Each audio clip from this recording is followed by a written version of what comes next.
اہل بیت کی ایک بہت بڑی ہستی ہیں حضرت عون، اور بہت بڑی ہستی ہیں، میں ان کے مزار پہ بھی گیا.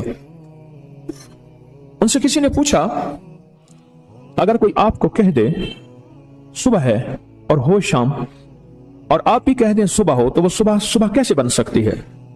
یعنی ایک بندہ آپ کی خدمت میں حاضر ہوا اور اس نے کہا کہ صبح ہے، تھی شام، اور آپ نے بھی اس کی بات پہ فرمایا صبح ہے، اور سارا جہان کہتا ہے شام ہے، تو آپ بتائیں صبح کیسے ہو سکتی ہے؟ فرمایا شام بھی صبح ہو سکتی ہے اور صبح بھی صبح ہو سکتی ہے، اور جو مجھ سے جو وقت مانگو وہی وقت ہو سکتا ہے. فرمایا کس بنیاد پہ؟ فرمایا میرے پاس ایک خزانہ ہے، میں اس خزانے کو اللہ کی بارگاہ میں پیش کروں گا، اللہ اس خزانے کو رد نہیں فرمائیں گے، اور یہ ناممکن ممکن ہو جائے گا. اور فرمایا وہ خزانہ ہے سورۃ توبہ کی آخری 2 آیات. کہ صبح کوئی کہے اور ہے رات اور وہ صبح ہو جائے، کیسے ممکن ہے؟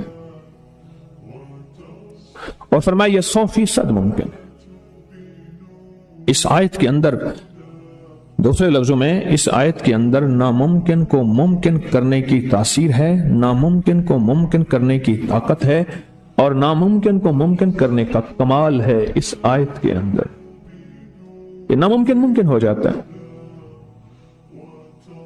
ناممکن ممکن ہو جاتا ہے، اور ایسا ناممکن ممکن ہوتا ہے کہ انسانی عقل حیران ہے، انسانی عقل حیران ہے.